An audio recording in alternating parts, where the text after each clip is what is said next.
Inagaw nila ang lahat, ang aking asawa, ang aking pamana, at pati ang karapatan kong maging ina. Habang nagpapakasarap sila sa kama, ako'y itinapon sa gitna ng bagyo, duguan at nag-iisa. Pero nagkamali sila. Ang inakala nilang basahan, babangon bilang isang reyna. Sa bawat patak ng luha, may kapalit na singil. Handa na ba silang matikman ang luto ng karma? Huwag kang mag-alala, babe. Konting tiis na lang. Kapag nakuha na natin ang pirma niya sa transfer of rights, itatapon ko na siya pabalik sa Cebu kung saan siya nababagay. Sawa na ako sa amoy bawang niyang mga kamay. Ang mga salitang yon ay hindi galing sa isang bangungot, kundi mula sa bibig ng lalaking pinakasalan ko. Nakatayo ako sa labas ng pinto ng aming kwarto. Ang pintong gawa sa matibay na nara na ngayoy tila nipis ng papel na hindi kayang itago ang kataksilan sa loob. Hawak ko noon ang isang tray na may lamang tres leches cake. Ito ang paborito ni Rafael. Ginugol ko ang buong maghapon sa kusina para gawin ito. Puno ng paltos at paso ang aking mga daliri dahil sa init ng oven. Pero binaliwala ko ang hapdi dahil gusto kong maging espesyal ang aming anibersaryo. Akala ko, ang tamis ng cake na ito ang magpapangiti sa kanya. Hindi ko inasahan na ang kapalit pala ng aking pagod ay ang mapait na katotohanan na pandidiri pala ang nararamdaman niya kapag hinahawakan ko siya. Paano kung magising siya? Tanong ng isang pamilyar na boses ng babae. Si Marisa, ang aking matalik na kaibigan, ang ninang ng batang dinadala ko sa aking sinapupunan.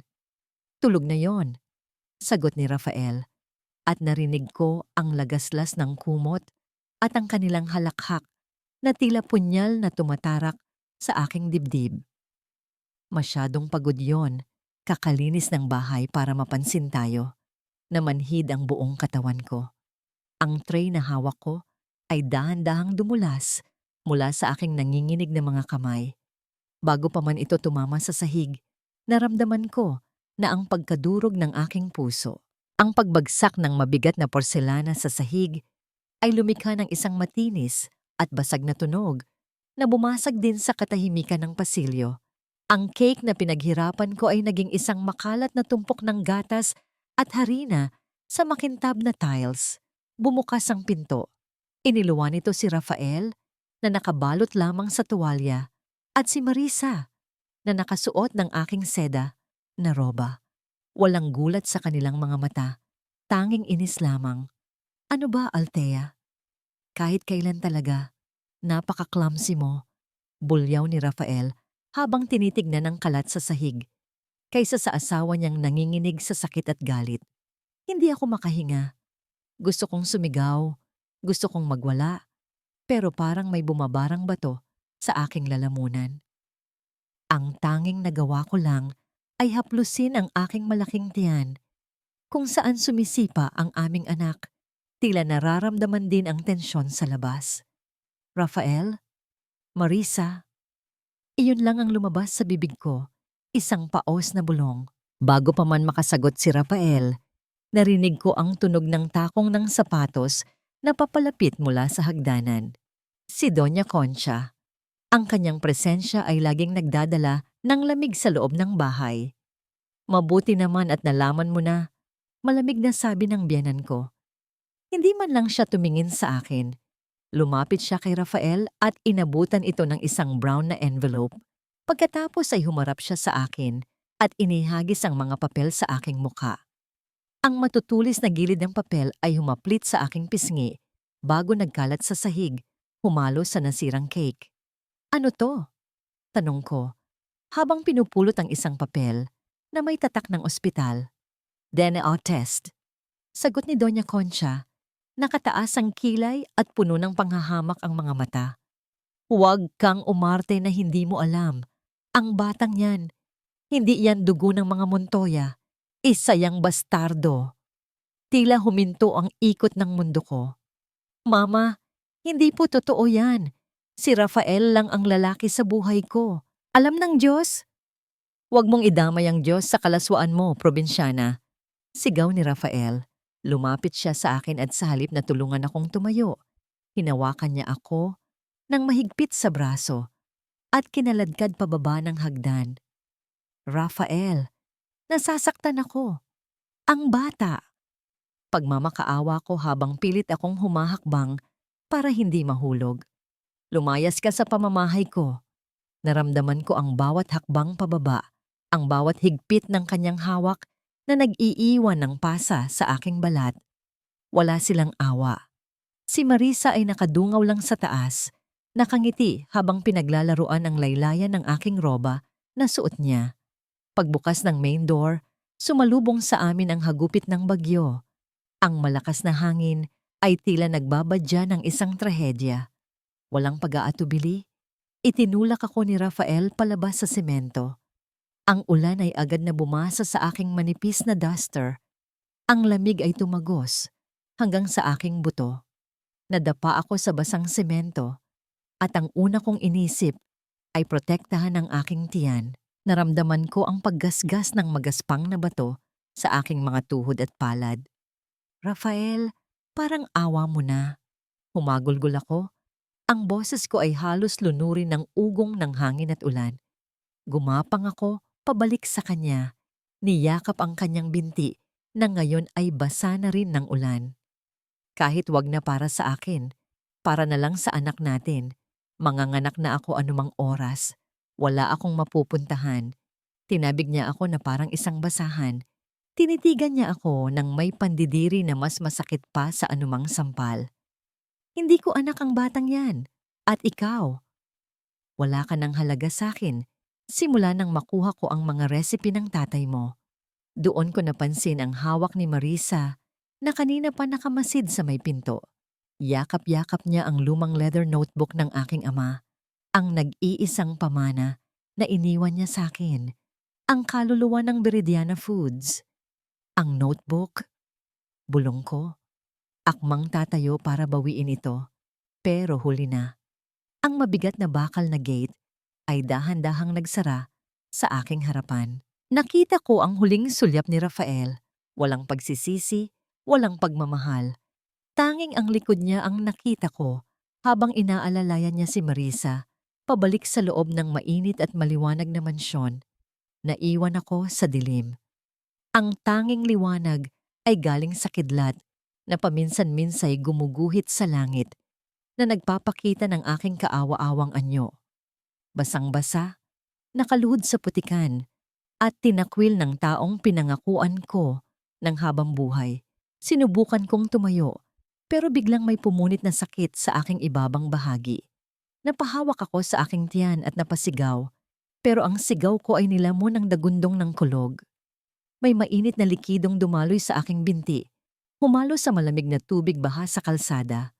Pumutok na ang panubigan ko. Napatingin ako sa malaking bintana ng kwarto namin sa itaas. Patay na ang ilaw. Alam ko kung ano ang ginagawa nila sa loob habang ako ay naghihingalo rito sa labas. Sa dinami-dami ng bagyo na sinuong ko para sa kanya, bakit ako pa ang naiwan sa ulan? Ang sakit ay dumating ng sunod-sunod, tila mga alon na humahampas sa aking katawan. Wala akong matatawagan, walang pera, walang masisilungan. Tanging ang aking anak na pilit lumalabas sa mundong ito na tila ayaw siyang tanggapin. Napatingin ako sa aking paanan. Sa gitna ng agos ng maruming tubig ulan, nakita ko ang isang maliit na bagay na tumalsik mula sa aking damit kanina. Isang piraso ng asukal na bulaklak mula sa cake na ginawa ko. Lusaw na ito, sira na ang hugis, pero pinulot ko pa rin at mahigpit na kinuyom sa aking palad. Anak, bulong ko sa hangin, habang ang paningin ko ay nagsisimulang magdilim dahil sa sakit. Kumapit ka. Tayong dalawa na lang ngayon. Tayong dalawa na lang. Ang bawat patak ng ulan sa aking balat ay tila karayom na tumutusok, sumasabay sa humihilab na sakit sa aking tiyan. Nasa gitna ako ng kalsada, basang-basa at nanginginig habang ang mga sasakyan ay dumadaan lamang sa aking harapan. Ang liwanag ng kanilang mga headlights ay tila mga matang mapanghusga na panandali ang tumatama. sa akin bago muling maglaho sa dilim.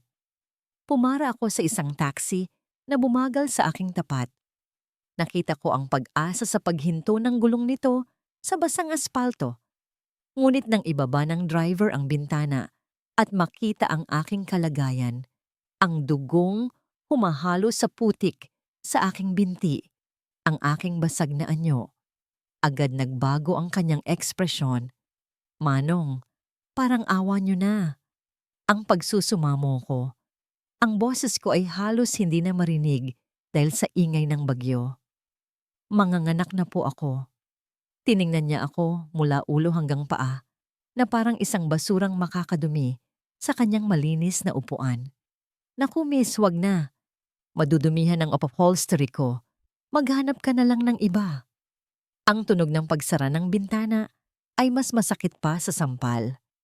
Pinanood ko ang paglayo ng sasakyan at kasabay nito ang unti-unting pagguho ng aking pag-asa. Napaluhod akong muli sa semento nang maramdaman ko ang isang matinding pulikat na bumaluktot sa aking katawan. Napahawak ako sa aking tiyan at napakagat sa aking labi hanggang sa malasahan ko ang sarili kong dugo. Wala na akong lakas sumigaw. Ang tanging naririnig ko ay ang sarili kong paghingal at ang walang humpay na lagaslas ng ulan. Sa gitna ng aking pagdidilim ng paningin, naramdaman ko ang isang pares ng magaspang na kamay na humawak sa aking balikat.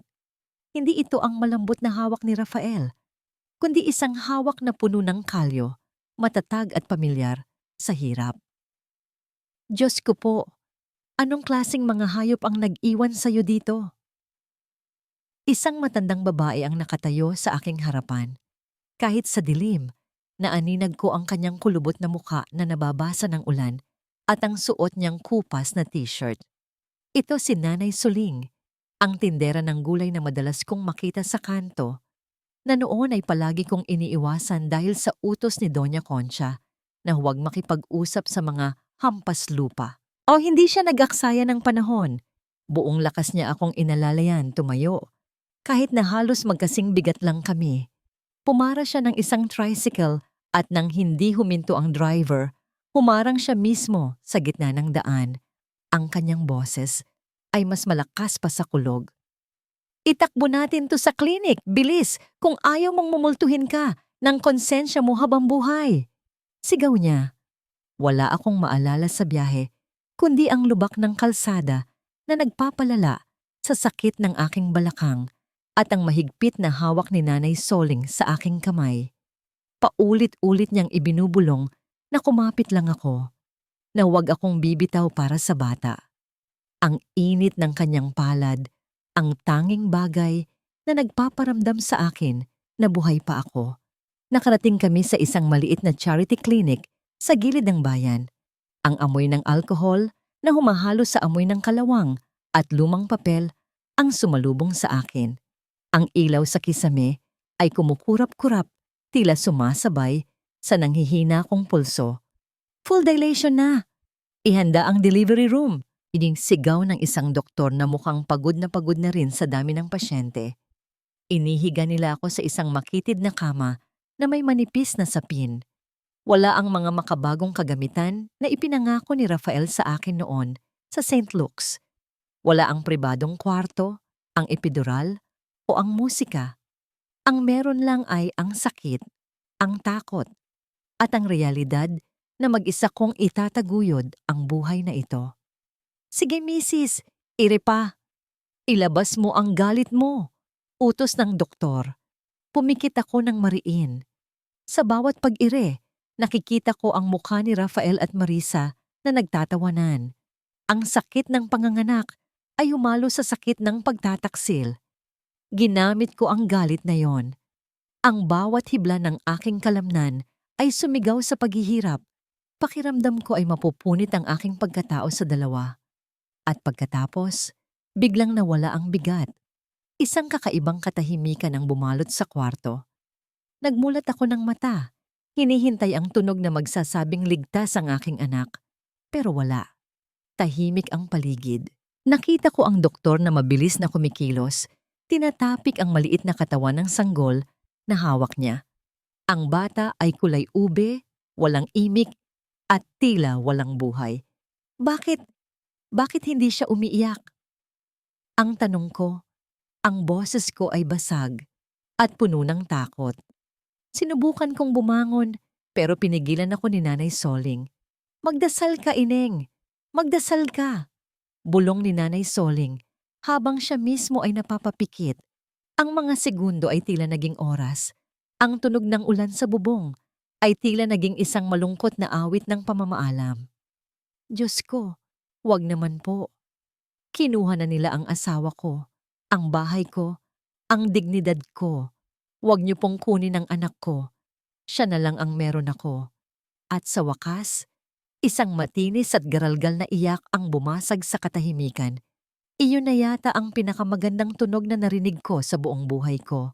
Ang iyak ng buhay, ang iyak ng paglaban. Inilapag ng nurse ang sanggol sa aking dibdib. Mainit siya, basa at napakaliit. Nang dumampi ang balat niya sa akin, naramdaman ko ang pagtunaw ng lahat ng lamig na ibinigay sa akin ng mundo ngayong gabi. Hinawakan ko ang kanyang maliliit na daliri.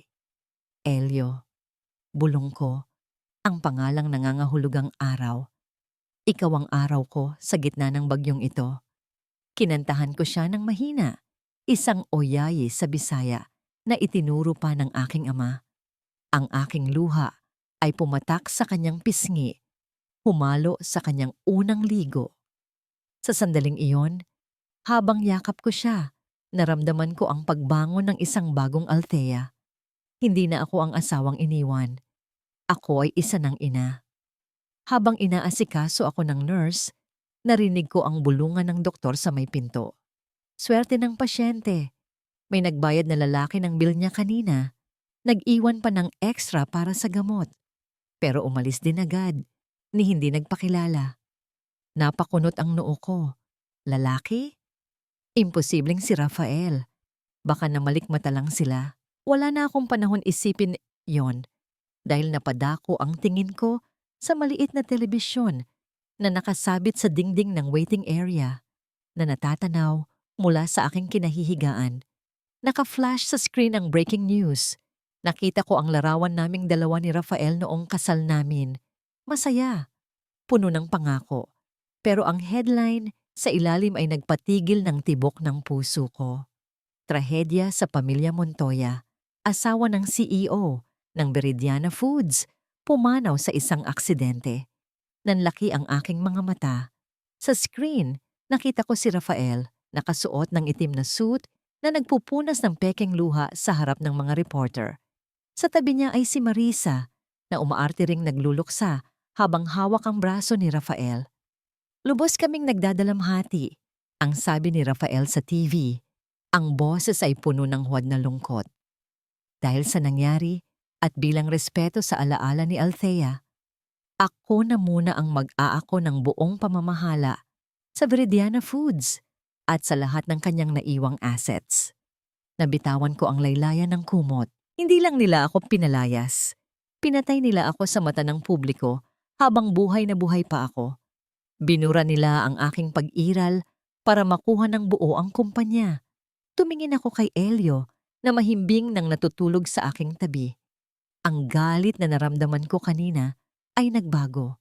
Hindi na ito simpleng galit. Ito ay naging isang malamig at matigas na desisyon kung patay na si Althea Montoya para sa kanila. Pwes, hayaan nating manatili siyang patay dahil ang babaeng babalik para harapin sila balang araw ay hindi na ang Althea na kilala nila. Hinakap ko ng mahigpit ang aking anak habang pinapanood ang pagngiti ni Marisa sa telebisyon. Magpakasaya kayo ngayon dahil hindi niyo alam na ang binhi ng inyong katapusan ay kakasilang pa lamang ngayong gabi.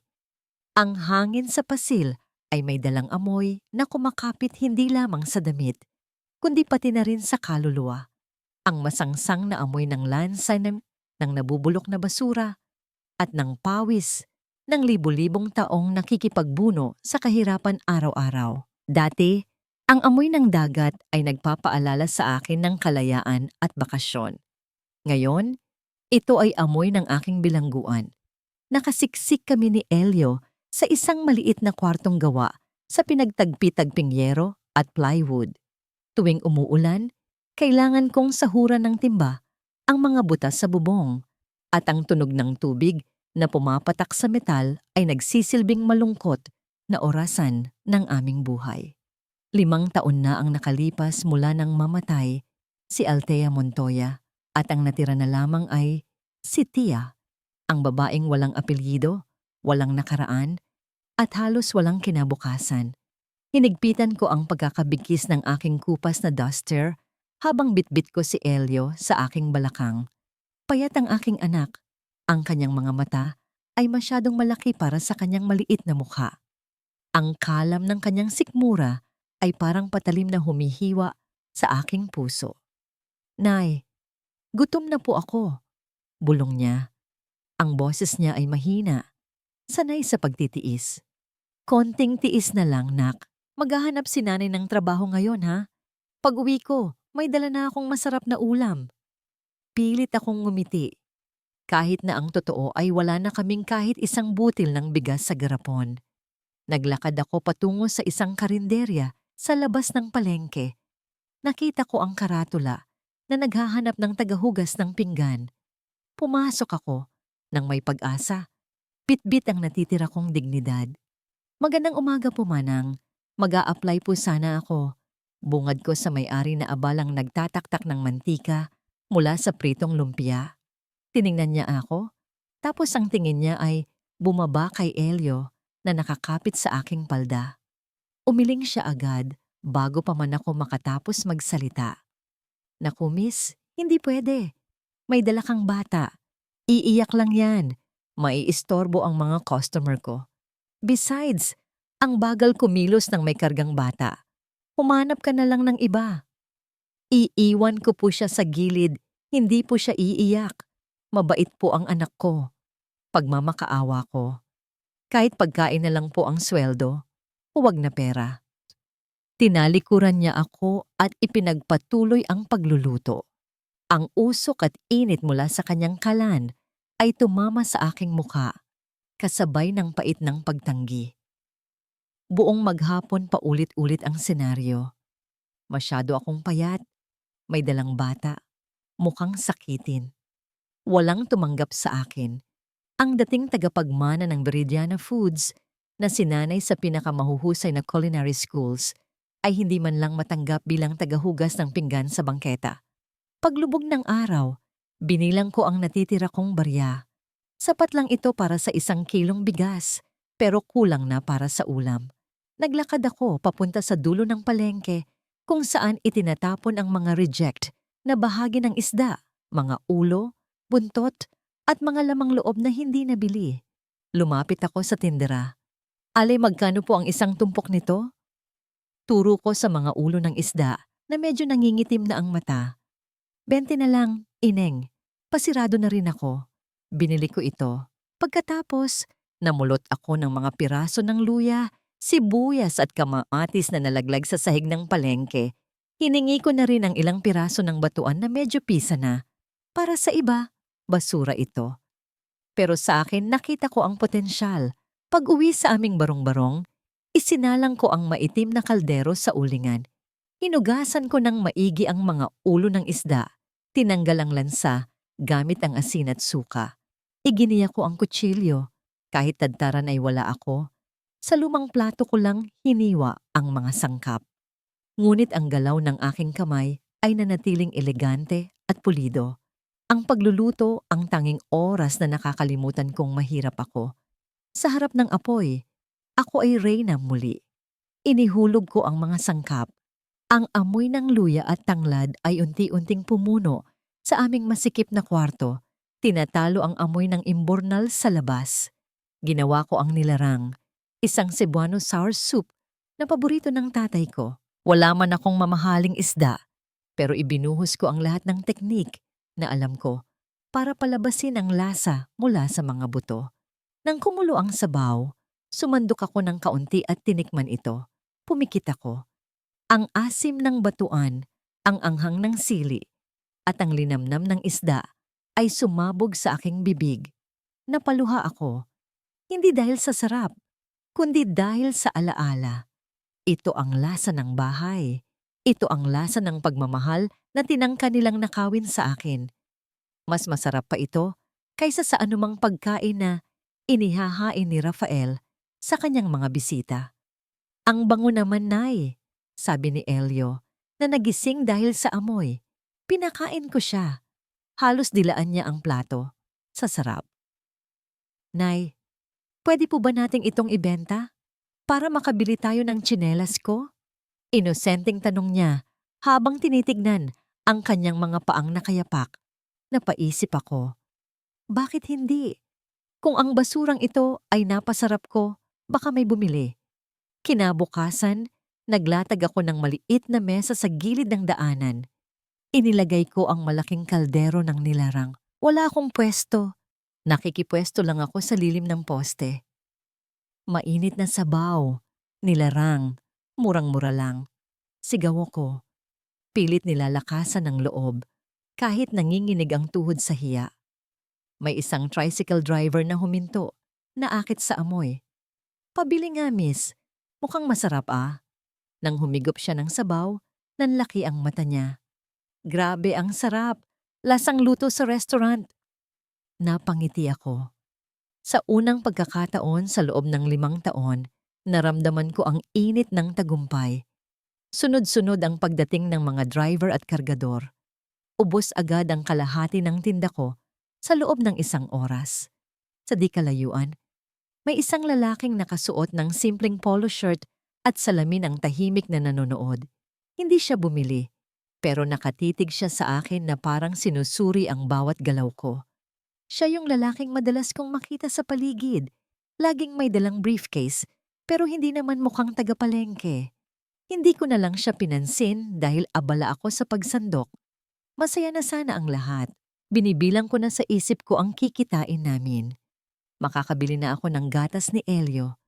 Ngunit biglang dumilim ang paligid ko dahil sa anino ng 3 lalaking humarang sa harap ng mesa ko. Mga siga sa palengke. Amoy alak at masama ang tingin. Hoy, bagong mukha, sabi nung leader na may peklat sa kilay. Sino ang nagbigay sa'yo ng permiso na magtinda dito? Teritoryo namin to. Pasensya na po. Nanginginig kong sabi. Niyakap ko si Elio palikod sa akin. Naghahanap buhay lang po. Wala po akong pambayad ng pwesto. Walang pambayad? Ang lakas ng kita mo kanina gisi ng lalaki. Akin na ang kinita mo o yang paninda mo ang kukunin ko. Parang awa niyo na po. Pambili lang ng pagkain ng anak ko.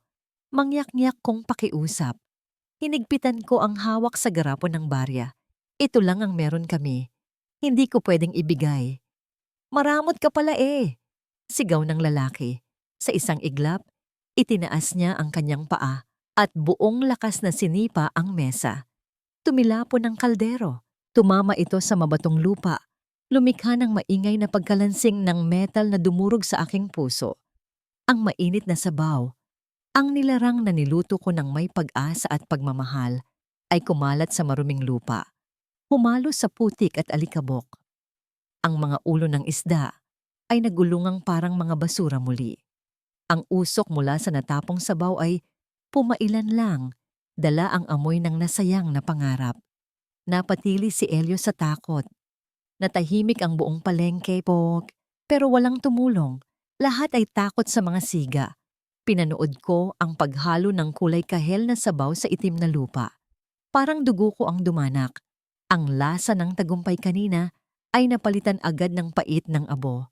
Lumuhod ako para pulutin ang mga barya na nagkalat din sa putikan, habang ang mga tawa ng mga lalaki ay papalayo. Iniiwan kaming mag-ina na nakadapa sa sarili naming pagsisikap na winasak ng karahasan. Lumipas ang 5 taon at ang maitim na usok ng aking nakaraan ay napalitan ng humahalimuyak na amoy ng nilagang baka at pinatuyong pusit. Ang dating maputik na pwesto sa gilid ng poste ay naging isang maayos na karinderya na may bubong na yero at mga mahahabang mesa na gawa sa kawayan. Kusina ni Thea, ang nakaukit sa simpleng kahoy na karatula sa harap. Ngunit para sa mga suki ko dito sa palengke ng pasil, Ito ay isang santuwaryo ng lasa sa gitna ng ingay at pagod. Araw-araw, bago pa man sumikat ang araw, gising na ako para mamalengke. Ang aking mga kamay, na dati ay sanay sa paghawak ng mamahaling kubyertos, ngayon ay magaspang na at may mga pilat ng mantika, ngunit mas ipinagmamalaki ko ang mga kalyong ito kaysa sa anumang alahas na sinuot ko noon. Nay, tapos na po akong magpunas ng mesa. Napalingon ako sa tinig na nagpapangiti sa aking puso. Si Elio, ang aking 5 taong gulang na anak, ay nakatayo ng tuwid habang hawak ang basahan. Ang pawis sa kanyang noo ay kumikinang at ang kanyang mga mata ay nagniningning sa kasipagan. Mana siya sa kanyang ama sa tikas, ngunit araw-araw kong ipinagdarasal na ang puso niya ay manatiling malambot tulad ng sa aking ama. Lumapit siya sa isang matandang kargador na kakatapos lang kumain. Kinuha niya ang kamay ng matanda at inilapat ito sa kanyang noo. Salamat po, Lolo Berting. Balik po kayo. Napakabait talagang bata. Puri ni Mang Berting habang hinahaplos ang buhok ni Elio. Napakaswerte mo, Thea. Sa panahon na ngayon, bihira na ang batang marunong magmano at may respeto. Napangiti ako habang nagsasandok ng humba. Ang taba ng baboy ay nanginginig sa lambot, naliligo sa sarsa na pinasarap ng tuba, toyo, at ang aking sikretong sangkap, ang bulaklak ng saging na pinatuyo ko mismo. Ito ang paborito ng lahat. Sabi nila, may gayuma raw ang luto ko, pero ang totoo, ang bawat hiwa at bawat timpla ay may halong pasasalamat na binuhay kami ng Diyos sa kabila ng lahat. Sa gitna ng tanghalian, naramdaman ko ang pagbabago ng hangin mula sa magulo at maingay na pila ng mga tricycle driver at tindera. May isang figura na laging namumukod-tangi tuwing Martes at Huwebes. Dumating siya ng tahimik, tulad ng nakagawian. Si Gabriel, hindi siya taga-palengke. Halata ito sa plansado niyang polo shirt na kahit nakatupi hanggang siko ay mukhang mamahalin at sa salamin niyang laging malinis. Wala siyang imik. Uupo siya sa pinakadulong mesa, malayo sa ingay, at mag-order ng iisang ulam, ang aking humba. Isang order po ng humba at kanin. Please! Ang mababang boses niya ay tila humahaplos sa gitna ng kalansing ng mga kutsara at tinidor sa paligid. Inilapag ko ang mainit na plato sa kanyang harapan. Nang magtama ang aming mga mata, naramdaman ko ang isang pamilyar na kaba. Hindi takot, kundi isang uri ng hiya na may halong paghanga. 5 taon na akong nagtatago sa anino, sanay na hindi napapansin. Pero ang paraan ng pagtingin ni Gabriel ay parang binabasa niya ang bawat pahina ng aking pagkatao. Salamat, T, sambit niya. At sa tuwing binibigkas niya ang pangalan ko, parang nagkakaroon ito ng dignidad na matagal nang nawala. Bumalik ako sa counter pero hindi ko mapigilang sumulyap sa kanya. Nakita ko siyang kumakain ng dahan-dahan, ninanamnamang bawat subo. Para sa isang chef, wala nang mas gaganda pang papuri kaysa makita ang isang tao na pumipikit sa sarap ng iyong niluto. Maya-maya, napansin kong gumalaw ang mesa niya. Ang pang-4 na paa ng mesa ay medyo maikli at laging umuuga. Nakita kong dumukot siya ng isang maliit na papel sa kanyang bulsa. Tinupi ito ng maayos at dahan-dahang yumuko para isiksik ito sa ilalim ng paa ng mesa. Sinubukan niyang itulak ang mesa para siguraduhing matibay na ito. Nang makontento, bumalik siya sa pagkain na parang walang nangyari. Natigilan ako. Si Rafael, kapag may sira sa bahay, ay sisigaw at mag-uutos sa mga katulong para ayusin ito, habang pinapamukha sa akin kung gaano ako kapabaya. Pero ang lalaking ito, inayos niya ang problema ng tahimik. Walang hinihinging kapalit, walang hinihinging papuri. Isang kakaibang init ang gumapang sa aking dibdib. Kilig ba ito? O simpleng pagkauhaw sa kalinga ng isang totoong lalaki? Nang matapos siya, nag-iwan siya ng bayad sa ibabaw ng mesa at mabilis na umalis bago ko pa siya masuklian. Lumapit ako para ligpitin ang pinagkainan niya. Malinis ang plato. Sa ilalim ng platito ng sukli, may naiwan siyang dyaryo. Akala ko ay basura ito, pero nang akmang itatapon ko na, nahagip ng mata ko ang isang pamilyar na mukha sa business section. Nanigas ang aking buong katawan. Ang mainit na dugo sa aking ugat ay biglang naging yelo. Sa pahina ng dyaryo, nakangiti ng malapad si Rafael. Ang braso niya ay nakakawit sa baywang ni Marisa, na ngayon ay mukhang elegante sa suot na designer dress, pero hindi maitatago ng makeup ang kasamaan sa kanyang mga mata. Binasa ko ang headline at sa bawat salita, parang gumuho ang munting paraiso na itinayo ko sa loob ng 5 taon. Veridiana Foods, bubuksan ang pinakamalaking branch sa Cebu. Target na palitan ang mga lumang palengke ng modernong food hubs. Nabitawan ko ang dyaryo. Ang larawan ng lokasyon ay ilang kanto lang mula dito, ilang kanto lang mula sa kusina ni T. Babalik sila. Hindi lang basta sa Cebu, kundi dito mismo sa lugar kung saan ako nagtatago. Ang mga halimaw na pumatay sa akin noon ay nandito na para agawin naman ang kaisa-isang bagay na bumubuhay sa amin ng anak ko. Nay, okay lang po kayo? Tanong ni Elio na humihila sa laylayan ng aking damit. Bakit po kayo namumutla? Tumingin ako sa aking anak. Pagkatapos ay sa karatulan ng Veridiana sa dyaryo. Naramdaman ko ang pagtatagis ng aking bagang. Ang takot ay dahan-dahang napalitan ng isang nagbabagang puot. 5 taon akong nagtago. 5 taon akong tumahimik. Pero kung aakalain nilang maaapakan nila ulit ako, nagkakamali sila. Dahil ang Tia, nakaharap nila ngayon ay hindi na ang Althea na umiiyak sa ulan. Ako na ang Althea na marunong humawak ng itak at apoy. Kung gusto nila ng giyera, bibigyan ko sila ng handaan. Ang hangin sa umagang yon ay hindi nagdala ng nakagawi ang amoy ng piniritong bawang at danggit. Sa halip, ang hangin ay naging mabigat, puno ng artipisyal na bango ng mamahaling pabango at ang ingay ng malalakas na speakers na dumadagundong mula sa kabilang kalsada. Ito na ang araw na kinatatakutan ko. Ang pagbubukas ng bagong branch ng Veridiana Foods, ilang hakbang lang ang layo mula sa aking munting karinderya. Mula sa aking pwesto, tanaw ko ang kinang ng kanilang selebrasyon.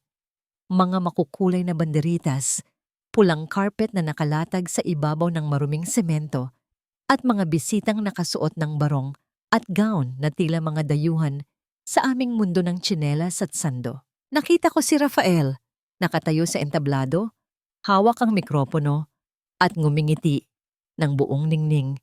Ang parehong nangiti na minsang bumihag sa akin at siya ring nangiting nagkubli sa kanyang pagtataksil. Nay, ang daming lobo. Pwede po ba akong manood? Tanong ni Elio. Ang kanyang mga mata ay nagniningning sa pagkamangha. Bago pa ako makasagot, tumakbo na siya papalapit sa kumpol ng mga ta. Ang puso ko ay tila tumigil sa pagtibok. Elio, huwag! Sigaw ko. Pero natabunan ang boses ko ng masigabong palakpakan mula sa mga bisita ni Rafael. Dali-dali akong sumunod, nagtago sa likod ng isang poste ng kuryente para hindi ako makita. Ang takot ay gumapang sa aking gulugod na parang malamig na tubig. Sa gitna ng kasiyahan, nakita ko ang isang pamilyar na matandang babae na pababa ng kanyang luxury van, si Doña Concha. Ang kanyang buhok ay nakataas sa isang mahigpit na bun at ang kanyang leeg ay nabibigatan sa dami ng perlas. Kitang-kita ko ang pandidiri sa kanyang mukha habang pinagmamasdan ang paligid. Tila ba ang hangin ng palengke ay lason sa kanyang baga. Sa hindi inaasahang pagkakataon, ang tumatakbong si Elio ay hindi nakapreno agad. Ang kanyang maliit na katawan, na medyo may bahid ng uling mula sa paglalaro, ay bumangga sa mamahaling bestida ni Doña Concha. Napahawak ang matanda sa kanyang balanse habang ang kanyang designer bag ay muntik ng mahulog. Nanliit ako sa aking pinagtataguan. Gusto kong tumakbo para hilahin ang anak ko, pero nanigas ang aking mga paa. Ano ba? Matinis na sigaw ni Doña Concha. Itinulak niya si Elio palayo, gamit ang dulo ng kanyang paypay na para bang isang asong kalye ang dumikit sa kanya. Yaya! Alcohol! Bilisan mo! Nadikitan ako ng dumi. Natumba si Elio sa semento. Nakita ko ang gulat at takot sa kanyang mukha. Hindi siya sanay na sinisigawan. Sa aming munting mundo, siya ay minamahal ng lahat. Sorry po, Lola. Hindi ko po sinasadya.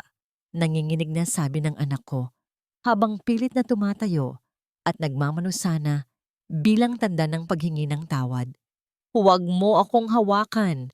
Bulyaw muli ni Doña Concha habang winiwisikan ng alkohol ang parte ng damit na nadikit kay Elio.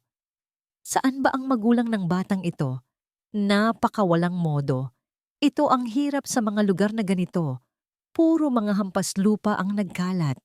Ang bawat salita niya ay parang latigo sa aking puso. Gusto kong sumigaw sa kanya. Siya ang apo mo. Ang batang itinulak mo ay kadugo mo. Pero nanatili akong tahimik, nilulunok ang apdo ng katotohanan. Mabuti na lamang at mabilis na dumating si Nanay Suling. Hinila niya si Elio at niyakap ito ng mahigpit. Pasensya na po, senyora. Bata lang po yan. Naglalaro lang. Umirap lang si Doña Concha at tinalikuran sila. Naglakad pabalik sa tent kung saan naroon ang aircon. Nakahinga ako ng maluwag pero panandalian lang dahil mula sa likuran ni Doña Concha lumabas si Marisa. Hindi siya sumunod sa matanda. Sa halip, huminto siya at tila may inaaninag sa hangin. Ang ilong niya ay kumibot-kibot. Ang usok mula sa aking kusina, ang amoy ng sinigang na hipon na may espesyal na sampalok at gabi, ay tinangay ng hangin papunta sa kanya. Nakita ko ang pagtataka sa kanyang mukha. Alam ko ang ekspresyon yon. Iyon ang mukha niya noong nasa culinary school pa kami. Tuwing sinusubukan niyang hulaan ang secret ingredient ng mga luto ko. Dahan-dahan siyang naglakad, papalapit sa direksyon ng kusina ni Tia.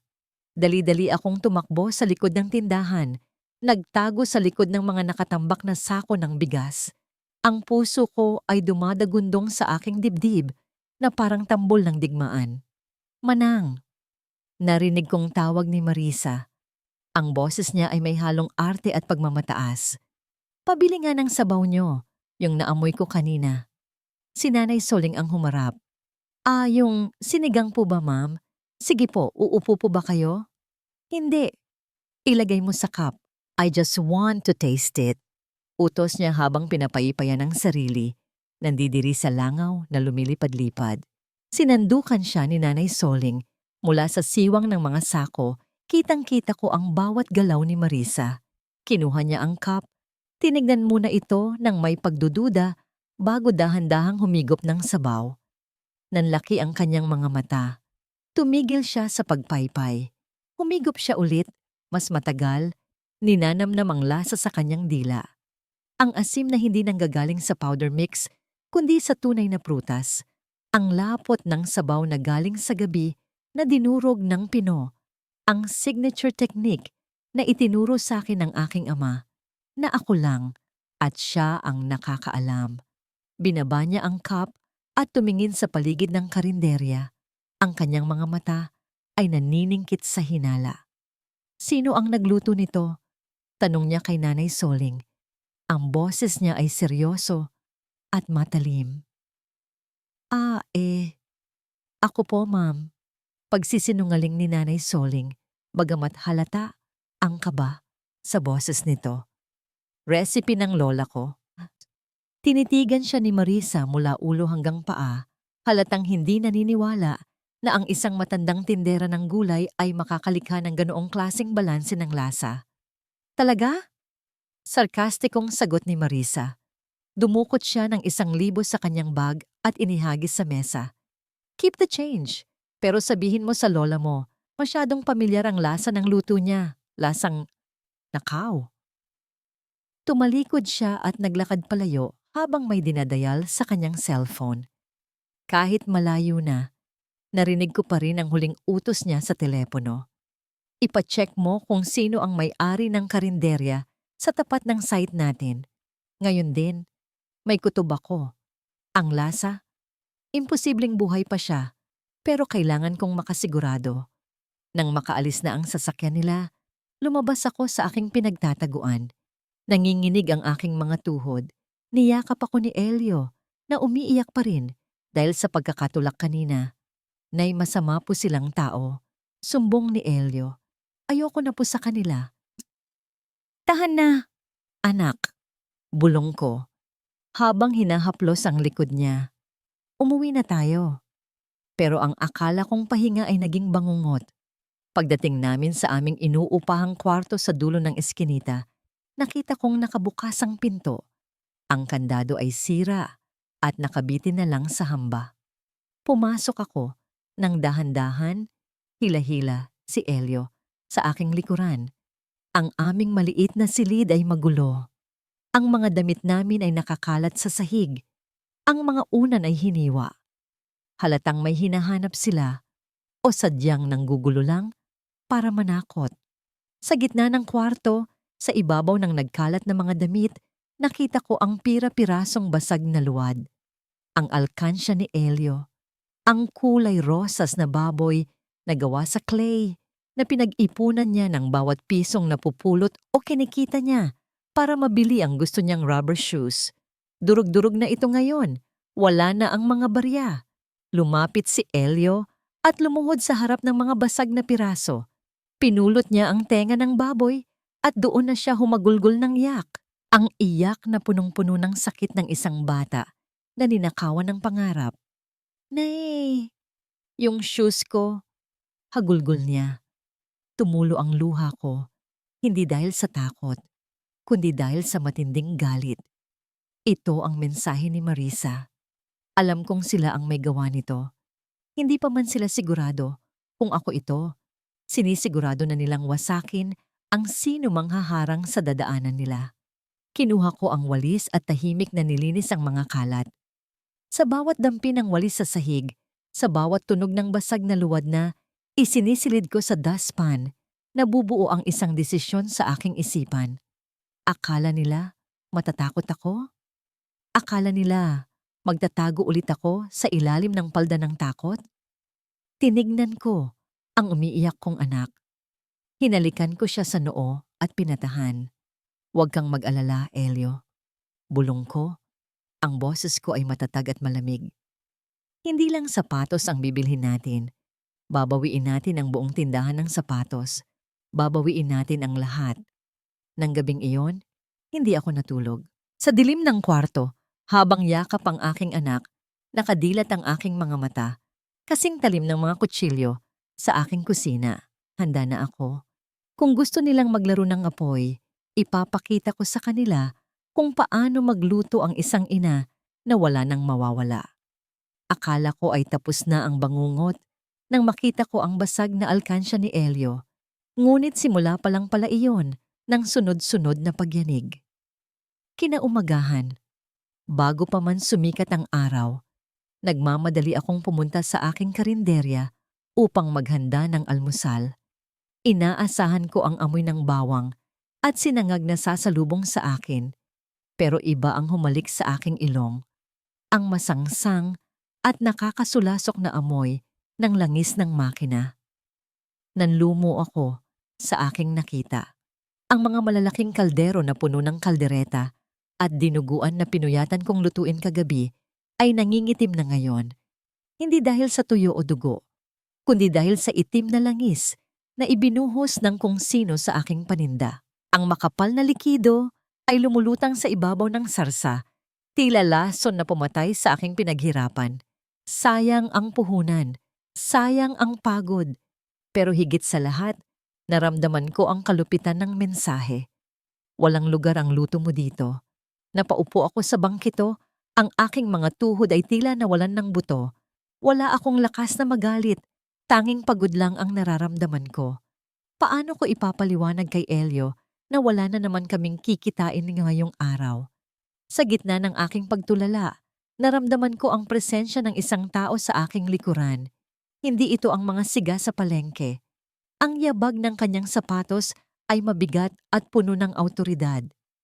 Huwag mong hawakan yan, Tia. Ebidensya yan. Napalingon ako. Si Gabriel. Pero hindi siya ang tahimik na customer na nakasanayan ko. Nakasuot siya ngayon ng formal na barong at ang kanyang muka ay seryoso, tila isang hukom na handang magbigay ng sentensya. May hawak siyang panyo na ipinantakip sa ilong habang sinusuri ang mga nasirang pagkain. Gabriel, anong ginagawa mo dito? Sarado kami. Nakikita mo naman. Garalgal ang boses ko, pinipigilan ang pagtulo ng luha. Hindi ako nandito para kumain. Sagot niya. Lumapit siya sa akin at inabutan ako ng isang malinis na panyo. Nandito ako bilang abogado at bilang kaibigan kung papayagan mo ako. Natigilan ako. Abogado? Ang lalaking tahimik na kumakain ng humba sa sulok ay isang abogado? Matagal na kitang kilala, Althea Veridiana.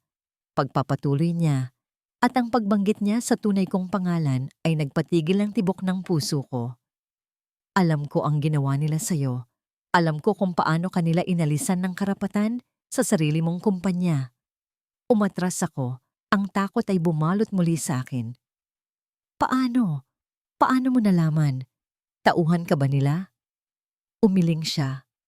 At sa unang pagkakataon, nakita ko ang lambot sa kanyang mga mata sa likod ng salamin. Hindi. Kinalaban ko ang Veridiana Foods sa korte 3 taon na ang nakakaraan para sa isang kliyente na nilaso ng pagkain nila. Natalo kami dahil sa pera at impluwensya ni Rafael. Simula noon, hinahanap ko ang tunay na tagapagmana, ang tunay na may-ari ng timpla.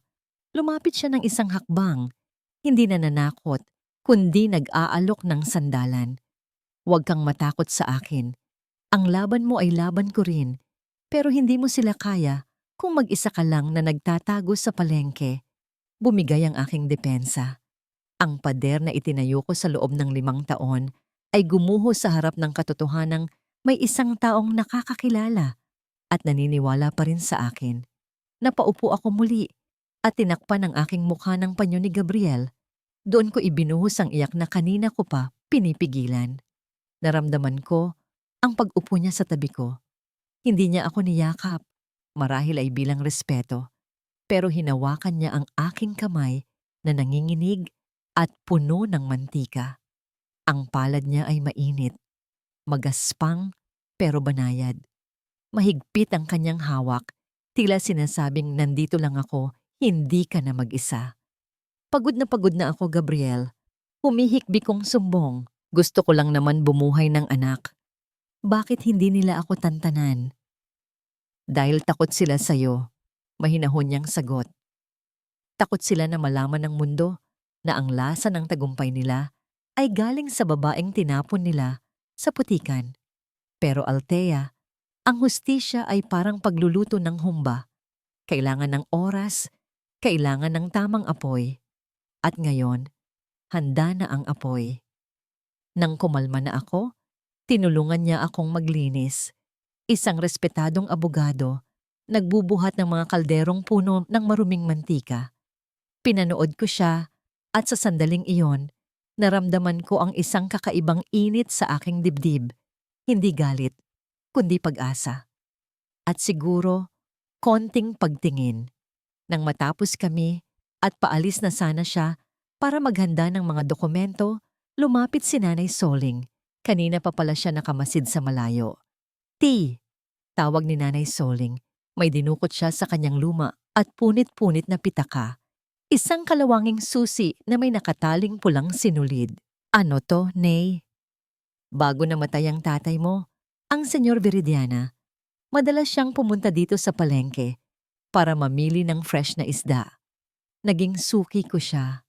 Isang araw, iniwan niya sa akin ito. Ang sabi niya, kung sakaling may mangyari sa kanya at mawala ang lahat, ibigay ko raw ito sa anak niyang babae kapag nakita ko na siyang matapang na. Hinawakan ko ang susi. Ang lamig ng metal ay tila nagpadaloy ng kuryente sa aking katawan. Kilala ko ang susing ito. Ito ang susi ng lumang bodega sa ilalim ng aming ancestral house sa Cebu.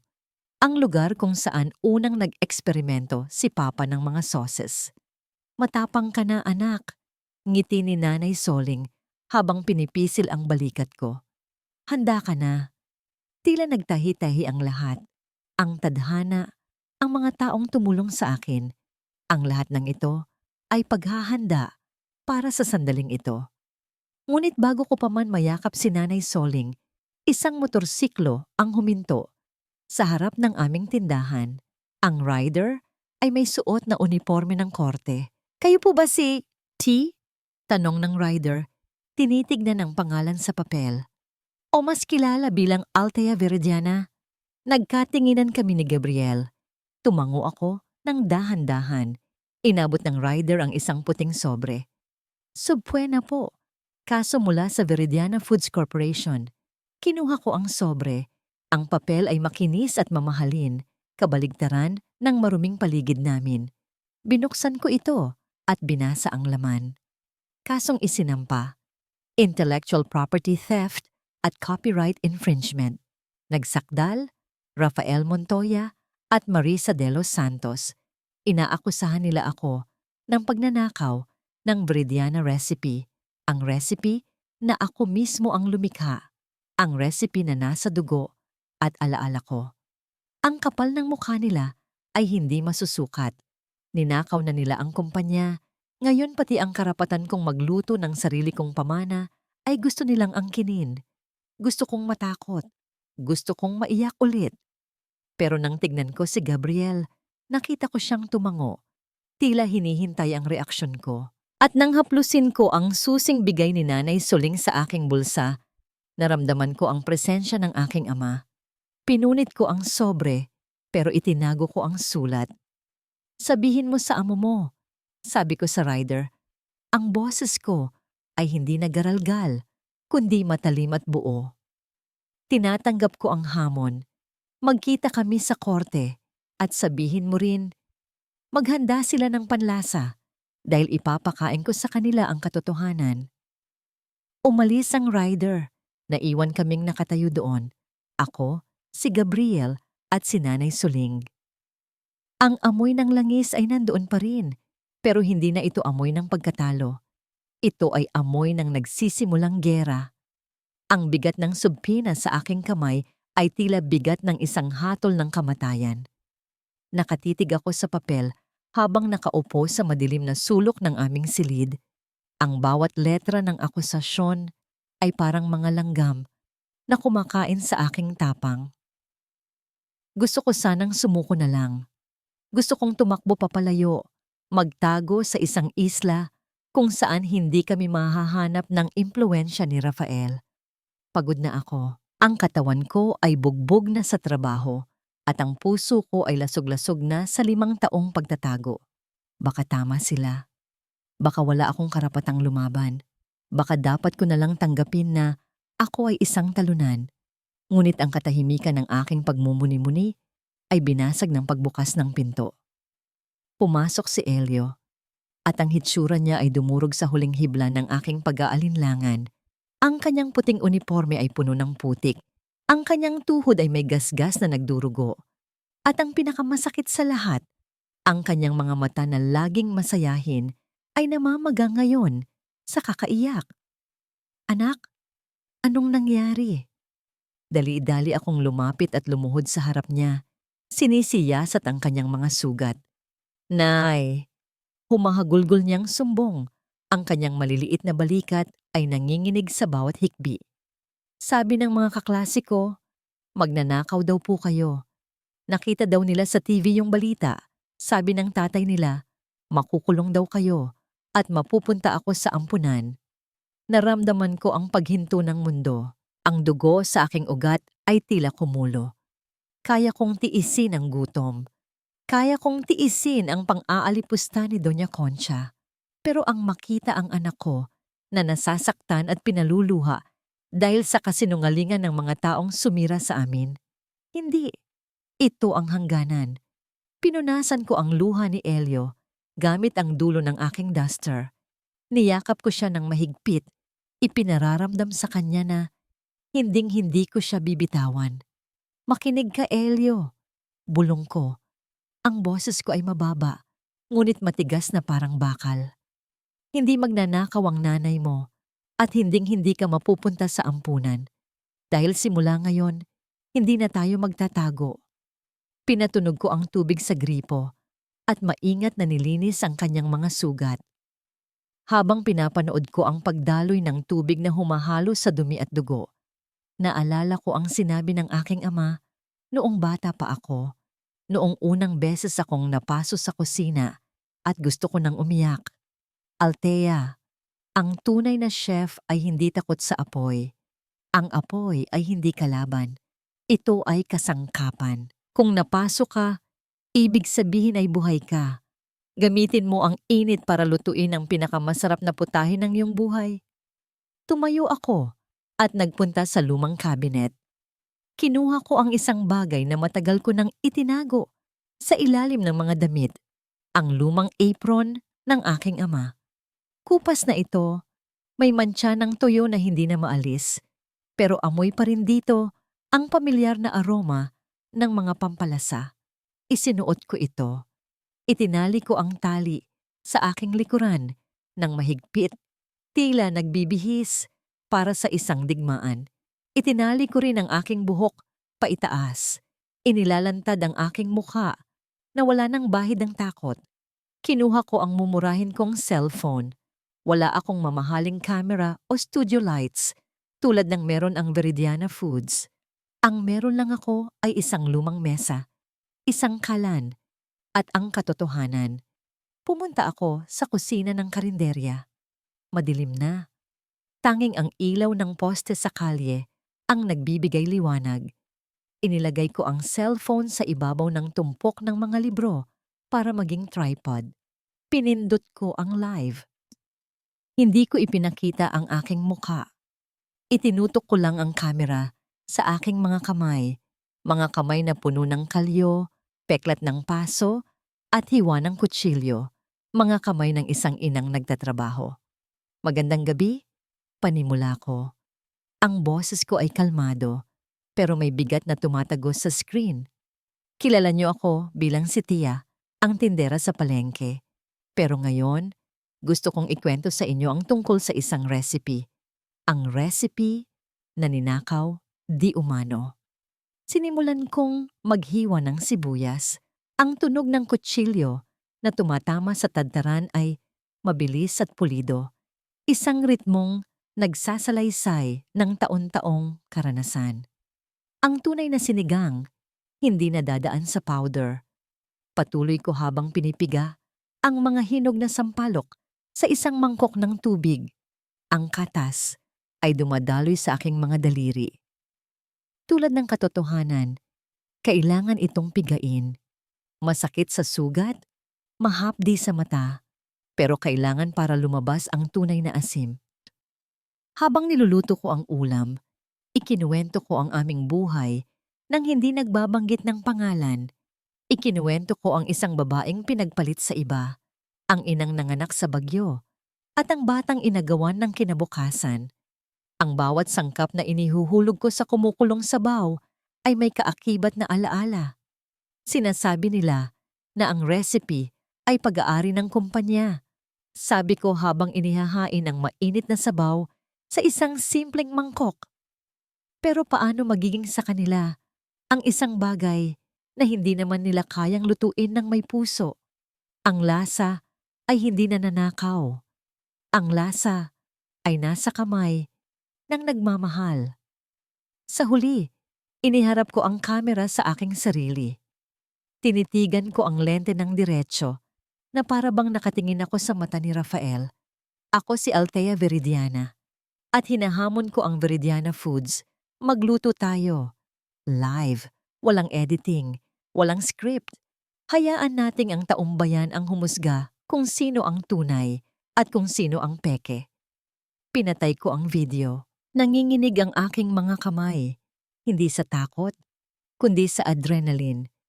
Ilang minuto pa lang ang nakakalipas, sunod-sunod na ang pagtunog ng aking cellphone.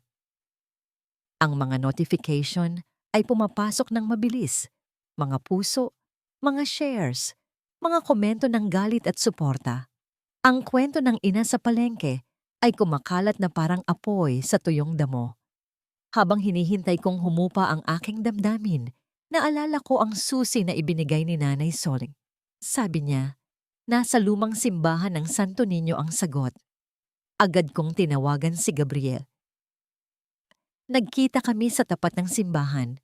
Sarado na ito, pero dahil kilala si Gabriel ng pari, pinapasok kami sa opisina kung saan nakatago ang mga lumang gamit ng simbahan na idinonate ng mga deboto. Dito madalas tumambay ang tatay ko noon para magluto para sa mga batang kalye. Sa isang sulok, may isang maliit na kabinet na gawa sa narara, luma na ito, at maalikabok. Ipinasok ko ang kalawanging susi sa butas. Umikot ito ng maayos. Ang pintuan ng kabinet ay bumukas ng may mahinang langit-ngit. Sa loob, walang ginto o pera.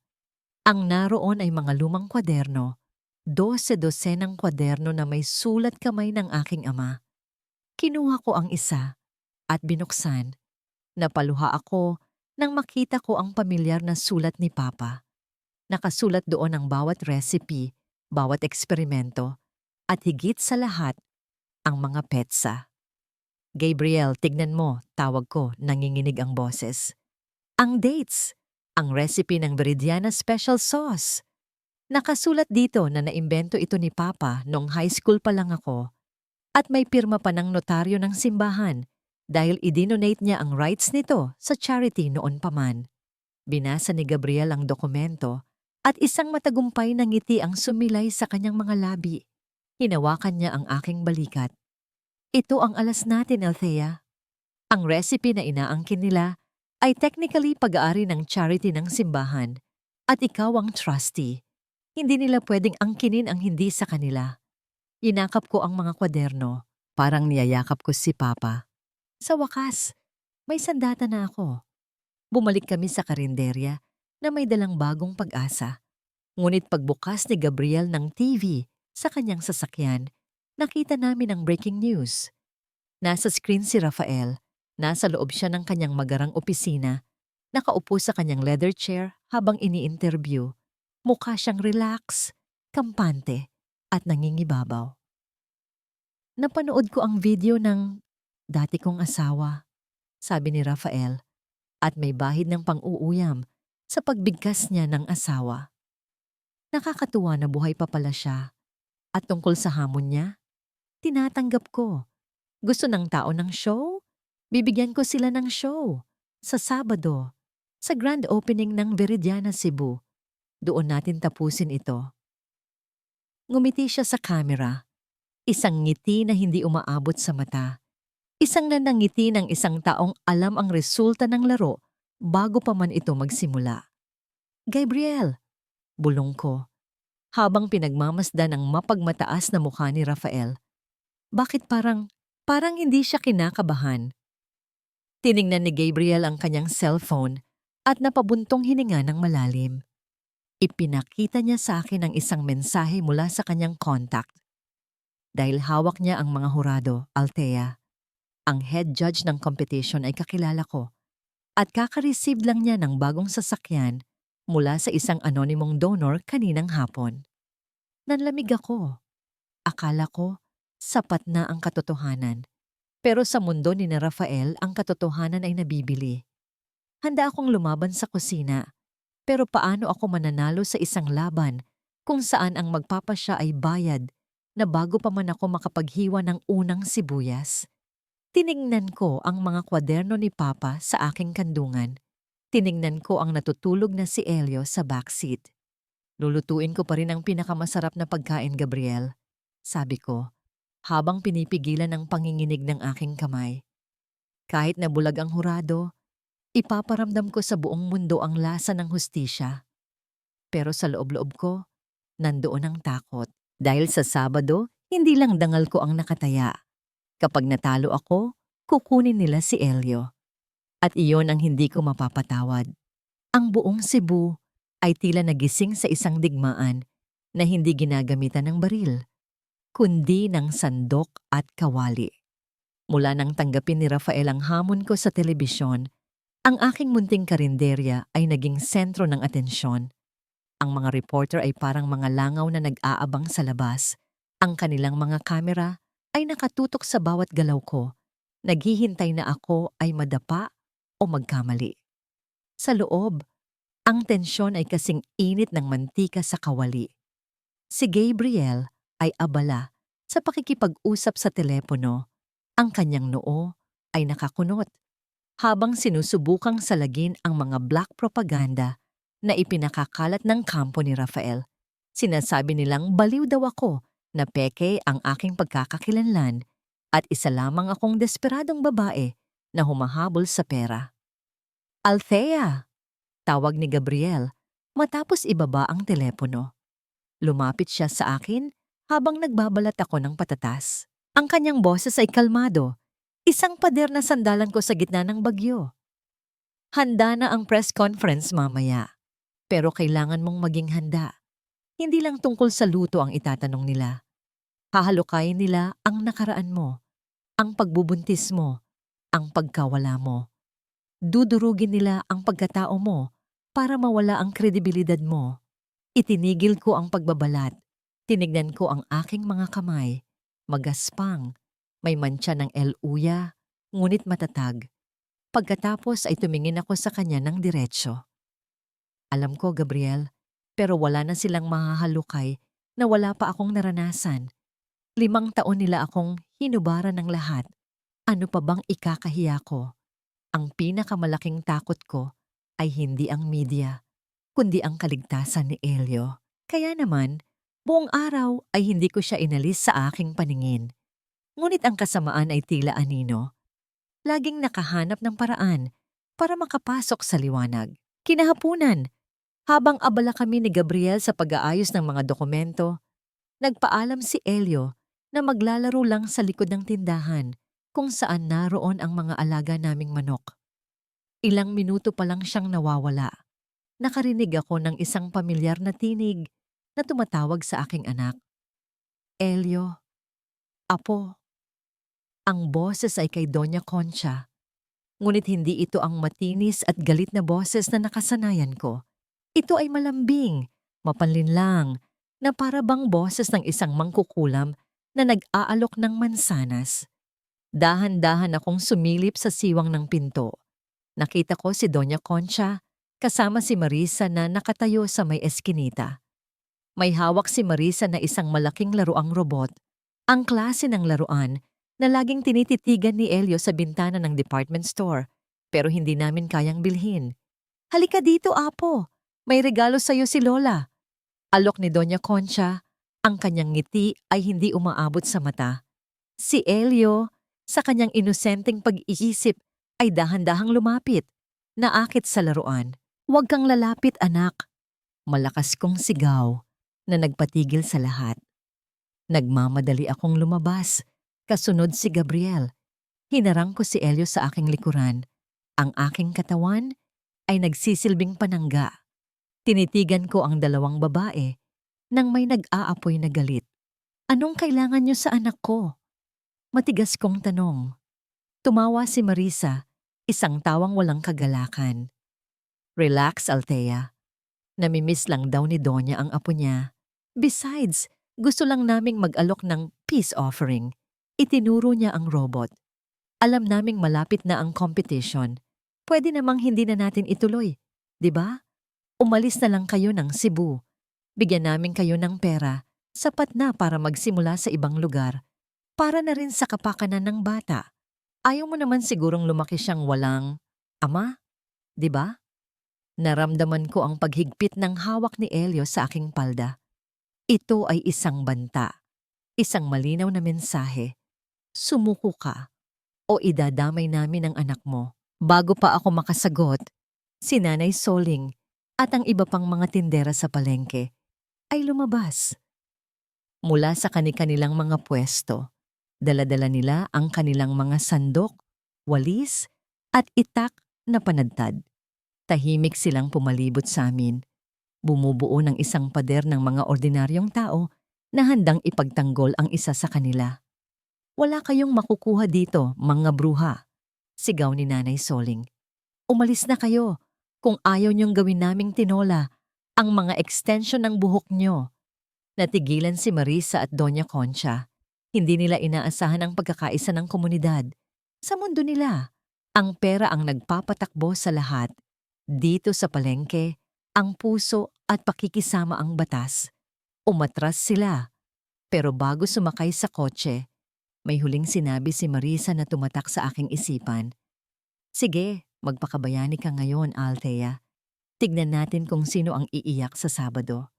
Kinagabihan, bago ang press conference, nagpunta ako sa harap ng lumang simbahan ng Santo Niño. Hindi para magdasal, kundi para humingi ng lakas. Habang nakaupo sa isang bangko sa labas, naramdaman ko ang pag-upo ni Gabriel sa tabi ko. "Okay ka lang?" tanong niya. Tumango ako. Kinakabahan, pero mas nangingibabaw ang galit. Tahimik lang kaming nakaupo doon. Ang hangin ay malamig at ang tunog ng mga sasakyan sa di kalayuan ay nagsisilbing musika sa aming katahimikan. Nung bata ako, bigla kong sabi, "Dinala ako ni Papa dito." Sabi niya, ang pagluluto daw ay parang pagdarasal. Kailangan ng debosyon, kailangan ng pananampalataya. Kahit hindi mo nakikita, kailangan mong maniwala na magiging masarap ang resulta. "At naniniwala ka pa rin ba?" tanong ni Gabriel. Tumingin ako sa kanya. Ang liwanag mula sa poste ay tumama sa kanyang salamin. Itinatago ang kanyang mga mata, pero ramdam ko ang bigat ng kanyang tingin. "Hindi na ako sigurado sa pananampalataya, Gabriel, pero sigurado ako sa luto ko." Tumayo na kami para pumunta sa press conference. Ngunit bago kami sumakay sa sasakyan, pinigilan niya ako sa braso. Hindi ito marahas, kundi banayad. "Althea," sabi niya. Ang kanyang boses ay mas mababa kaysa karaniwan. "Ano man ang mangyari sa Sabado, manalo o matalo, gusto ko lang malaman mo na hindi ka nag-iisa." Tinitigan ko siya. Sa sandaling iyon, sa ilalim ng ilaw ng buwan, sa harap ng lumang simbahan, nakita ko hindi lang ang aking abogado, kundi ang isang lalaking may tapat na puso. Naramdaman ko ang isang pamilyar na init sa aking dibdib, isang init na matagal ko nang kinalimutan. "Salamat, Gabriel." Iyon lang ang nasabi ko. Kinabukasan, ang aking mukha ay nasa lahat ng dyaryo. Ako si Althea Veridiana at nagbabalik ako mula sa mga patay. Ang hamon ay opisyal nang inilunsad. Ang buong bansa ay nag-aabang. Ngunit habang papalapit ang araw ng Sabado, isang bagong takot ang nagsimulang kumain sa aking pagkatao. Gabi-gabi, nagsasanay akong magluto. Ngunit isang gabi, habang tinitikman ko ang kare-kare na aking niluluto, natigilan ako. Walang lasa. Sinubukan ko ulit. Sinubukan kong kumain ng asin. Wala pa rin. Ang aking panlasa, ang pinakamahalaga kong sandata, ang aking pamana, ang aking kaluluwa, ay biglang nawala. Sinubukan kong huwag magpanik. Baka pagod lang ako. Baka dahil sa stress. Ngunit kinabukasan, ganoon pa rin. Ang lahat ng pagkain ay parang papel sa aking dila. Paano ako lalaban? Paano ako magluluto sa harap ng buong Pilipinas kung ang sarili kong dila ay tinakasan na ako? Ito na ba ang parusa sa aking pagbabalik? O ito na ang huling pinakamatinding sandata na ginamit ni Marisa laban sa akin? Ang entablado ay isang perpektong larawan ng aming magkaibang mundo. Sa kaliwa, ang istasyon ni Rafael ay kumikinang sa ilalim ng mga spotlight. Gawa sa stainless steel ang lahat, mula sa kanyang mga mamahaling kutsilyo na galing pa sa Japan hanggang sa mga high-tech na kalan na walang apoy. Sa kanan, ang aking munting espasyo ay gawa sa kahoy. Dala ko ang sarili kong luma ngunit subok ng mga kaldero at ang tadtaran na minana ko pa sa aking ama. Siya ay may dalang isang buong baka ng wagyu at mga itim na truffle na kasing halaga ng 1 taon kong upa. Ang dala ko naman ay buntot ng baka, sariwang gulay mula sa palengke, at isang garapon ng bagoong na ako mismo ang gumawa. Ang hangin ay mabigat sa tensyon. Ang bawat kamera na nakatutok sa amin ay parang mga matang mapanghusga. Ang bulungan ng mga manonood ay isang alon ng ingay na hindi ko maintindihan. Pero ang pinakamatinding kalaban ko ay hindi si Rafael, hindi ang mga bayarang hurado, kundi ang disyerto sa aking dila. Bawat hinga ko, nararamdaman ko ang kawalan ng lasa, ang kawalan ng aking pinakamahalagang sandata. Ready? Set! Cook! Ang hudyat ng host ay nagpasimula ng isang karera. Si Rafael ay kumilos na parang isang performer. Ang bawat galaw niya ay kalkulado. Bawat hiwa ng kanyang kutsilyo ay mayabang. Ipinapakita niya sa kamera ang ganda ng marble ng kanyang karne. Ipinapaamoy sa host ang halimuyak ng truffle oil. Siya ay hindi nagluluto. Siya ay nagtatanghal. Ako na naman, sa unang mga segundo, ay nanigas sa kinatatayuan. Ang utak ko ay blanko. Paano ko sisimulan ng isang bagay na hindi ko matitikman ng katapusan? Napatingin ako sa audience at sa gitna ng libu-libong mukha, nakita ko si Elio, nakaupo sa balikat ni Gabriel. Ang kanyang maliliit na kamay ay may hawak na isang papel na may sulat, "Go Nanay." Sa sandaling iyon, nawala ang lahat ng ingay. Pumikit ako. Kung hindi ko magagamit ang aking dila, gagamitin ko ang aking puso. Hindi ko na kailangan ng panlasa dahil ang recipe na ito ay hindi nasa dila, kundi nasa dugo. Sinimulan kong hiwain ang bawang. Hindi ko man malasahan na amoy ko ang matapang na aroma nito. Nang magasgas sa talim ng kutsilyo, ginisit ko ang mga sangkap. Hindi ko kailangang tikman para malaman kung tama na ang luto. Pinakinggan ko ang marahan ngunit tuloy-tuloy na pag-inda ng mantika sa init ng kawali. Ang pagbabago ng tunog habang inilalagay ko ang karne. Alam ko ang eksaktong sandali kung kailan ito nagiging golden brown. Nagluto ako na parang sumasayaw. Ang aking mga kamay ay gumagalaw ng may sariling isip. Ginagabayan ng libu-libong oras ng pagsasanay sa ilalim ng mapanuring mata ng aking ama. Ang paghalo ng peanut sauce, ang pagdurog ng bigas para pampalapot, lahat ay muscle memory. Ang bawat galaw ay isang dasal. Ang bawat sangkap na inihuhulog ko sa palayok ay isang alaala. Nang matapos ang oras, ang 2 putahe ay inilapag sa harap ng mga hurado. Ang gawa ni Rafael ay isang obra maestra. Ang wagyu steak na may truffle foam ay nakalagay sa isang malinis na puting plato, pinalamutian ng maliliit na bulaklak.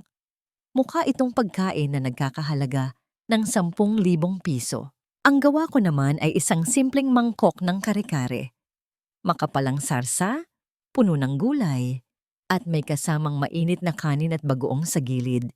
Mukha itong pagkain na inihahain tuwing linggo sa hapagkainan ng isang pamilyang Pilipino. Mukha itong tahanan. Unang tinikman ang gawa ni Rafael. Ang mga hurado na halatang sumusunod sa script ay nagpakita ng labis na paghanga. Exquisite! Ang lambot ng karne, natutunaw sa bibig. Sabi ng isang food vlogger na kilalang tumatanggap ng bayad. A symphony of flavors! This is world class! Sabi naman ng isang socialite na halatang hindi pa nakakakain ng tunay na pagkain sa buong buhay niya. Ngumiti si Rafael, isang ngiting puno ng kasiguraduhan. Tumingin siya sa akin na parang sinasabing, tapos na ang laro. Sumunod ang aking kare-kare. Kumuha sila ng tig-iisang kutsara. Tila nandidiri sa pagiging simple nito. Walang pumuri. Tahimik lang silang tumango-tango. Hanggang sa dumating ang pagkakataon ng huling hurdo, si Chef Antonio Legarda. Siya ang pinakakilala at pinakarespetadong chef sa buong Pilipinas. Kilala sa kanyang matalas na dila at integridad. Siya ang alas na inaasahan ni Rafael na magpapatibay ng kanyang pagkapanalo. Kumuha si Chef Antonio ng kanin, isinawsaw sa sarsa at sinubuan. Ang kanyang mukha ay seryoso, walang emosyon. Ngunit habang nanginunguya niya ito, napansin ko ang bahagyang pagbabago sa kanyang mga mata. Napahinto siya. Kumuha siya ulit ng pangalawang subo, mas marami, at ipinikit ang kanyang mga mata. Ang buong studio ay natahimik, nag-aabang sa kanyang hatol. Nang imulat niya ang kanyang mga mata, may isang butil ng luha na dumaloy sa kanyang pisngi. Kinuha niya ang mikropono. Ang kanyang boses ay garalgal nang siya ay magsalita. 50 taon na akong nagluluto. Panimula niya. Ang kanyang tingin ay nakatuon sa mangkok, hindi sa amin. Nakatikim na ako ng mga pagkain mula sa pinakamagagaling na chef sa buong mundo. Pero ang lasang ito, huminto siya at huminga ng malalim. Ang lasang ito ang lasa ng kare-kare ng nanay ko. Ang lasa ng aking kabataan. Ang lasa ng tahanan. Itinaas niya ang kanyang tingin at tumingin ng diretso sa akin. Ang pagkain ni Mr. Montoya ay para sa bibig. Masarap, teknikal, perpekto. Pero ang pagkain na ito, itinuro niya ang aking mangkok. Ito ay para sa kaluluwa. Isang alon ng bulungan at palakpakan ang sumabog mula sa audience. Ang script ay nasira. Ang katotohanan ay lumabas sa bibig ng taong hindi kayang bilhin ng pera. Nakita ko ang gulat at galit sa mukha ni Rafael. Si Marisa naman, na nanonood sa gilid ng entablado, ay dahan-dahang umaatras. Ang kanyang mukha ay namumutla. Tila naghahanap siya ng daan para tumakas. Ngunit bago pa man maideklara ng host ang hatol, isang tao ang umakyat sa entablado. Hindi siya chef, hindi siya hurado. Si Gabriel. Kinuha niya ang mikropono mula sa host. Ang kanyang mukha ay kalmado, ngunit ang kanyang mga mata ay nag-aalab. "Magandang gabi sa inyong lahat," sabi niya. Ang kanyang boses ay umalingaw-ngaw sa buong studio. "Bago po nating ideklara ang panalo, mayroon lang po akong isang maikling video na nais ipakita sa lahat." Lumingon siya sa malaking screen sa likuran namin. Ang screen na kanina ay nagpapakita ng mga logo ng sponsor ay biglang nag-itim. At pagkatapos, lumabas ang isang pamilyar na eksena, ang madilim na pasilyo ng mansyon ng mga Montoya. 5 taon na ang nakalilipas. Ang katahimikan sa loob ng studio ay tila isang salamin na malapit nang mabasag. Ang lahat ng mata ay nakatuon sa malaking screen, naghihintay sa kung anong hiwaga ang ilalabas nito. Nang magsimulang gumalaw ang imahe, isang kolektibong paghinga ng gulat ang narinig mula sa mga manonood. Ang video ay malabo, kuha mula sa isang CCTV camera na nakatago sa isang sulok.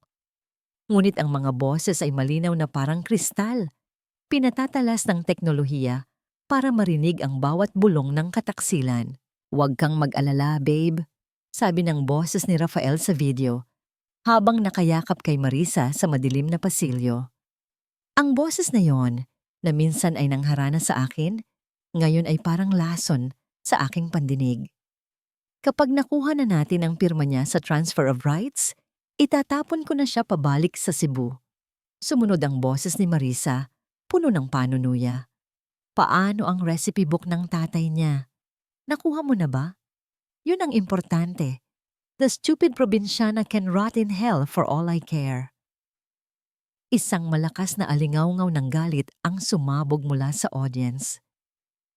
Ang mga kamera ng media ay mabilis na bumaling mula sa screen papunta sa namumutlang mukha ni Rafael. Ang pawis ay nagsimulang mamuo sa kanyang noo at ang kanyang perpektong ngiti ay natunaw na parang asukal sa ulan. "Stop this! This is fake! Gawa-gawa lang yan!" Sigaw niya, sinusubukang agawin ang mikropono mula kay Gabriel. Ngunit nanatiling matatag si Gabriel. Ang kanyang katawan ay isang pader sa pagitan ni Rafael at ng katotohanan. Ipinagpatuloy ng video ang paglalantad sa kanilang masamang balak, ang pekeng DNA test, ang plano na ideklara akong patay, ang pag-agaw sa bawat sentimo na minana ko. Ang bawat salita ay isang pako na ibinabaon sa kanilang kabaong. Nang matapos ang video, ang katahimikan ay nakakabingi. At sa gitna ng katahimikang yon, narinig ang mabibigat na yabag ng mga sapatos na umaakyat sa entablado. 4 na pulis, nakasuot ng bughaw na uniforme, ang naglakad papalapit ng may determinasyon. Rafael Montoya, Marisa de los Santos, sabi ng hepe ng pulisya, ang kanyang boses ay malakas at walang emosyon. Inaaresto kayo sa salang falsification of public documents, estafa, at attempted kidnapping. You can't do this to me. Do you know who I am? Pagwawala ni Rafael, ngunit walang nakinig sa kanya. Ang malamig na bakal ng posas ay isinara sa kanyang pulso. Ang tunog ng pagsara nito ay tila isang hatol na yumanig sa buong industriya. Si Marisa naman ay napahagulgol. Ang kanyang mamahaling makeup ay kumalat sa kanyang mukha. Sinubukan niyang magkunwaring nahimatay, ngunit walang umalalay sa kanya. Mula sa audience, tumayo si Doña Concha. Walang hiya kayo. Hindi niyo kilala kung sino ang binabangga niyo. Sigaw niya, ngunit ang kanyang banta ay nilamon ng sigawan at kantyawan ng mga tao. Sa unang pagkakataon, ang pangalan ng mga Montoya ay hindi na kinatatakutan, kundi kinasusuklaman. Habang kinakaladkad sila pababa ng entablado, dumaan sila sa harap ko. Nagtama ang aming mga mata. Ang mga mata ni Rafael ay puno ng galit at pagkalito. Hindi makapaniwala na ang babaeng minsan niyang tinapakan ay siya palang nagpabagsak sa kanya. Hindi ko siya sinampal. Hindi ko siya sinigawan. Sa halip lumapit ako sa kanya at bumulong. Sapat lang para marinig niya. Maari mong nakawin ang recipe, sabi ko. Ang aking boses ay kalmado at buo. Pero hinding-hindi mo mananakaw ang mga kamay na ito. Ang pagbabago sa kanyang mukha, mula sa galit patungo sa tuluyang pagkatalo, ay mas matamis pa kaysa sa anumang paghihiganti. Itinaas ng host ang aking kamay, ang nagwagi, at ang tunay na nag-iisang Veridiana, Althea Veridiana Rosario. Ang palakpakan ng mga tao ay dumagundong sa aking tainga. Ang mga ilaw ng kamera ay kumislap na parang mga bituin. Pero ang lahat ng yon ay naglaho nang makita ko ang isang maliit na figura na tumatakbo paakyat ng entablado, umiiyak habang tinatawag ang pangalan ko. Nanay!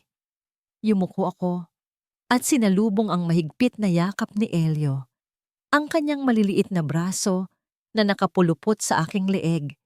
Ang kanyang mga luha na bumabasa sa aking balikat. Ito ang tunay kong tropeo. Ito ang tunay kong tagumpay.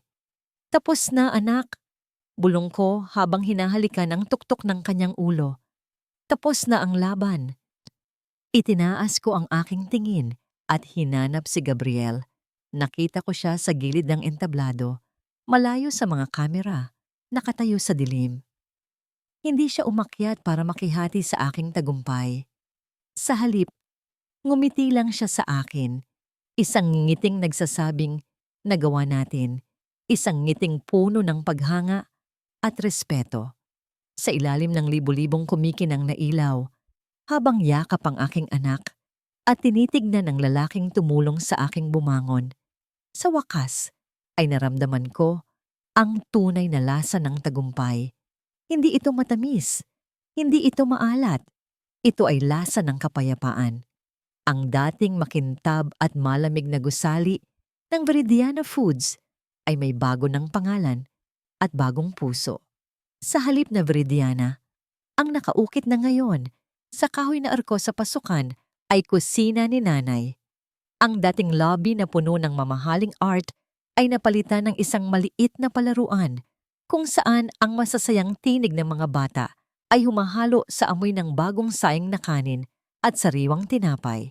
Hindi na ito isang kumpanya. Ito ay naging isang komunidad. Ang mga empleyado ko ngayon ay mga babaeng tulad ko, mga inang mag-isang itinataguyod ang kanilang mga anak. Mga babaeng minsan nang nadapa, ngunit piniling bumangon. Sa umaga, nag-aaral sila ng mga bagong recipe sa aming training kitchen.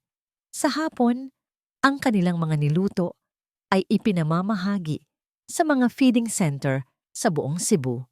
Ang bawat plato ng pagkain na lumalabas sa aming kusina ay hindi lang pamatid gutom, kundi simbolo ng pag-asa. Nakamit ng mga may sala ang kanilang nararapat na kabayaran, hindi sa paraang marahas, kundi sa paraang pinakamabigat para sa kanila. Si Rafael at Marisa ay nasa iisang kulungan, ngunit magkahiwalay na selda. Araw-araw, ang tanging naririnig sa pagitan ng kanilang rehas ay ang walang katapusang sisihan. Sinisisi ni Rafael si Marisa sa kanyang katangahan. Sinisisi ni Marisa si Rafael sa kanyang kahinaan. Ang pag-ibig na ipinundar nila sa kasinungalingan ay naging lason na unti-unting pumatay sa kanilang mga kaluluwa.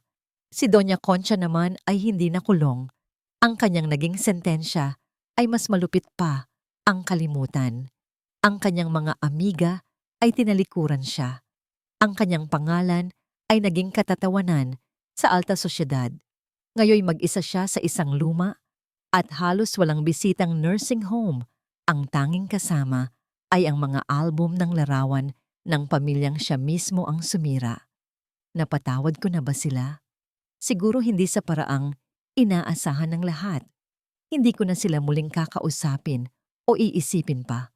Ang pagpapatawad para sa akin ay ang paglaya mula sa bigat ng galit. At sa wakas, malaya na ako. Ang dapit hapon sa Cebu ay may kulay ng ginto at pulot. Ipinipinta sa ibabaw ng kalmadong dagat. Nakaupo ako sa isang banig sa buhanginan. Pinapanood ang marahang pag-alon na humahalik sa dalampasigan. Sa aking tabi, si Elio ay abala sa paggawa ng isang kastilyong buhangin. Ang kanyang malutong na halakhak ay sumasabay sa ihip ng hangin. Isang anino ang tumabon sa akin. Pagtingala ko, nakita ko si Gabriel. May daladalang isang bayong ng sariwang isda at isang maliit na grill. Ang kanyang formal na barong ay napalitan na ng isang simpleng t-shirt at shorts. Ang kanyang seryosong muka bilang abogado ay napalitan ng isang ngiting payapa. Looks like you have a new competitor, counselor. Biro ko habang tinuturo ang maliit na grill. I can never compete with you, chef. Sagot niya habang umuupo sa tabi ko. Inilabas niya ang mga isda. Pero pwede siguro akong maging sous chef mo. Pinanood namin si Elio na tumatakbo-takbo, hinahabol ang mga alon na umaatras.